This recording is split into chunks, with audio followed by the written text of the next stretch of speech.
Hi everyone. তো আজকে করেছি আমি চিংড়ি মাছের মালাইকারি। তো চলুন একটু দেখে নিই। তো প্রথমে চিংড়ি মাছগুলোকে আমি নুন হলুদ মাখিয়ে রেখেছিলাম 15 মিনিট। তারপর এখানে আমি চিংড়ি মাছগুলোকে ভেজে নিচ্ছি। তারপর সেই তেলে কড়াইতে দিয়ে দেবো আমি কালো জিরে একটু দেওয়ার পরেই লঙ্কা পেঁয়াজ আদা রসুন দিয়ে একটু পেস্ট দিয়ে একটু নাড়বো। একটু কষিয়ে নেওয়ার পর এখানে আমি দিয়ে দিয়েছি পরিমাণ মতো লবণ দিয়ে একটু নাড়াচাড়া করে দিয়ে দেবো স্বাদ মতো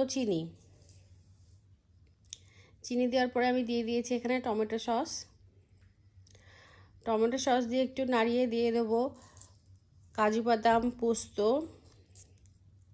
আর 1 চামচ টক দইয়ের পেস্ট দিয়ে একটু নাড়াচাড়া করে চিংড়ি মাছগুলো দিয়ে দেবো। দিয়ে একটু কষিয়ে দিয়ে দেবো নারকেলের দুধটা দেওয়ার পরে আমি একটু নাড়াচাড়া করে একটা কাঁচা লঙ্কা দিয়েছি। তারপরে দিয়ে দেবো গরম মশলা আর ঘি।